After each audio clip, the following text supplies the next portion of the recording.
Chapter 5, Introduction Writing. In order to make the writing easier, it's better to begin writing the paper while the work is still in progress, because everything is fresh and clear in your mind. When the experimental apparatus and the materials are still available, try to begin writing.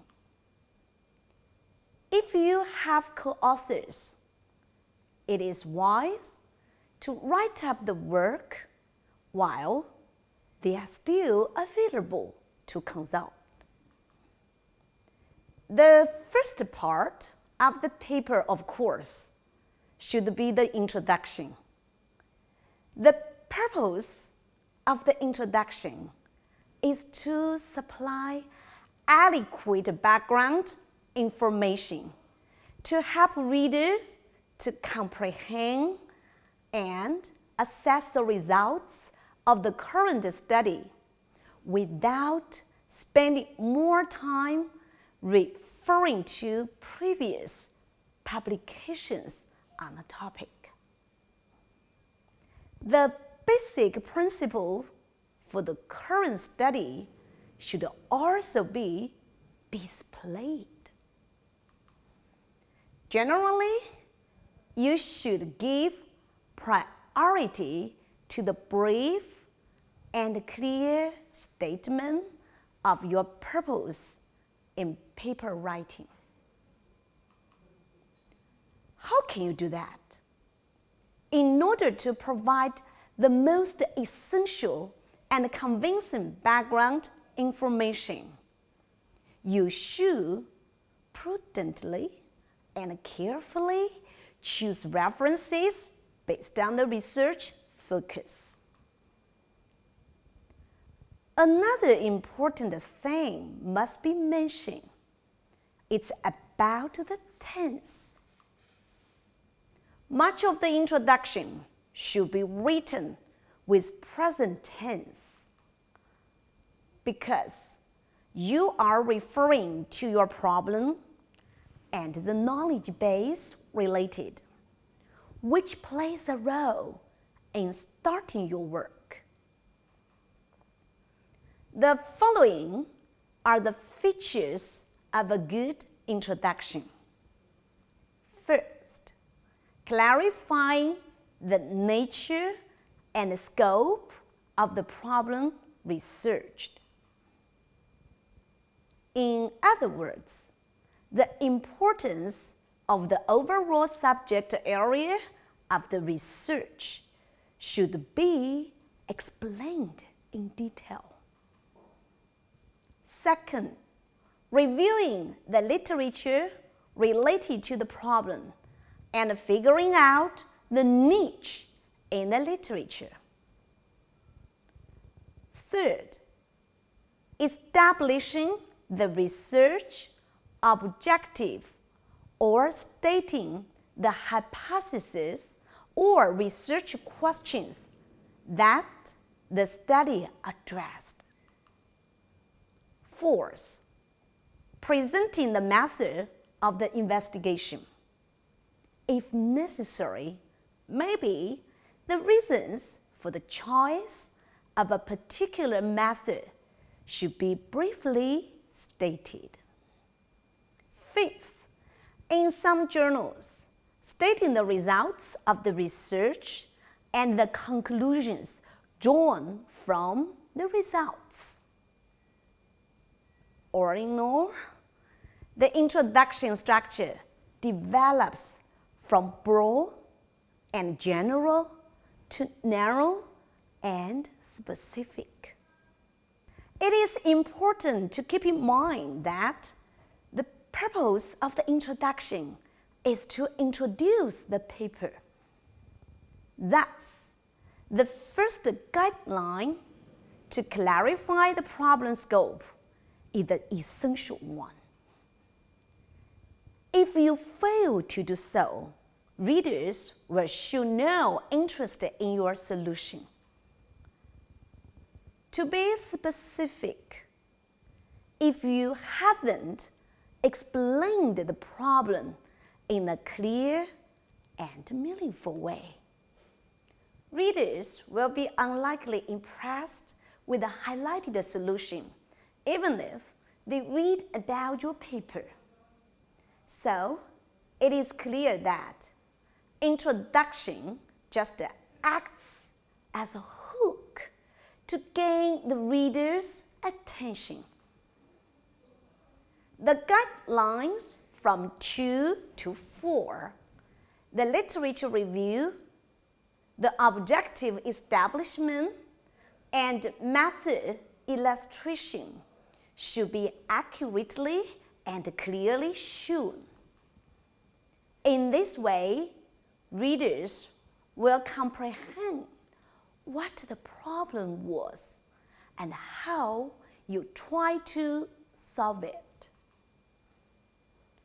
The fifth guideline applies to some journals, which require main results and conclusions. Readers cannot be in suspense. Instead, they should be informed of the evolution of the evidence. I have to emphasize the writing of the introduction ending again. Many authors thought that important findings should be placed near the end of the paper. They were constantly leaving the readers in suspense, expecting to set up so-called climax in dramas and novels. But remember, this is an academic paper, not literature creation.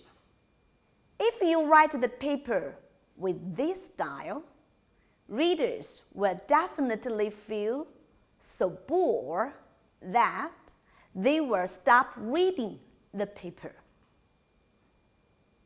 Reading an academic paper with smooth logic flow and clear argument could arouse readers' passion for and interest in furthering the paper, which is quite different from reading a detective story with suspense and imagination. In short, in the part of the introduction, a roadmap from problem to solution should be thoroughly and clearly exhibited.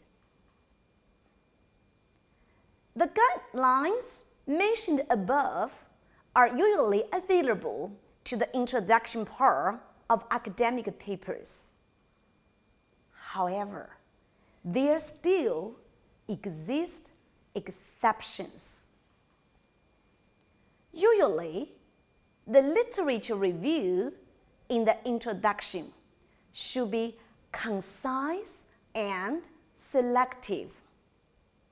However, journals in some professional areas prefer an extensive literature review, almost like inserting a review article into the paper. Some journals even separate this literature review by placing it just after the introduction, something like an ILMRAD structure. So, before writing the paper, you have to figure out the requirements of targeted journals to which you are going to submit the paper. If closely related papers have been or are about to be published elsewhere, you should mention this with a citation in the introduction, usually at or near the end. Such references help to keep the literature neat and tidy for those who must search it.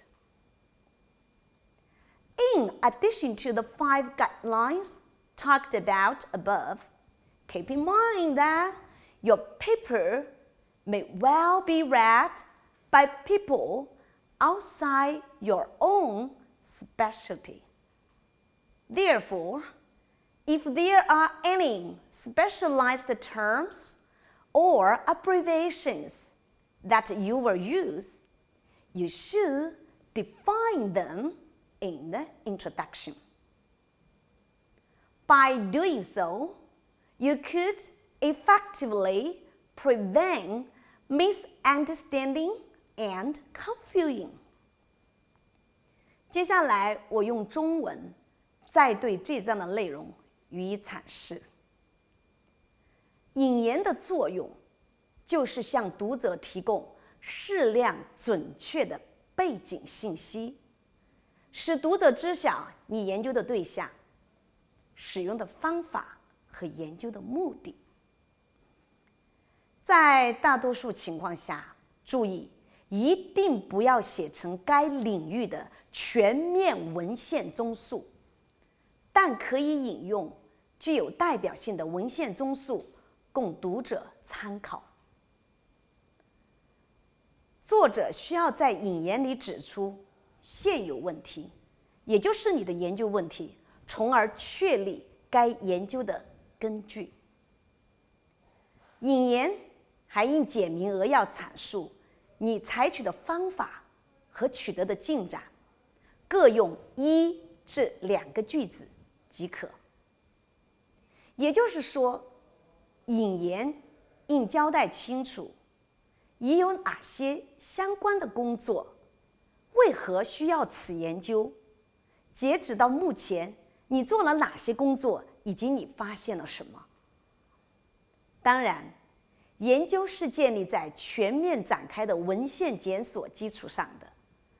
有些领域研究更新不是以年、月为单位，而是以日甚至时的速度在跟进，比如生物材料领域。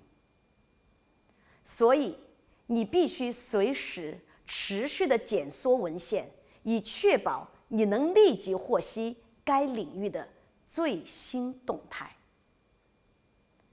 我还必须提醒大家，引言中引用的文献应当做到数量合理、内容新颖，与你的研究工作密切相关。下面我重点谈谈文献引用的注意事项。第一，不要引用与你的研究毫无关系的文献。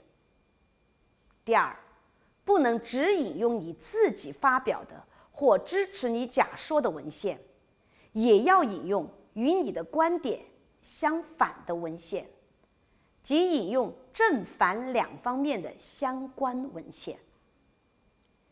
第三，不能只引用该领域经典或具有代表性的文献来阐释某一种思想或方法的发展演变，还应当引用最新发表的文献。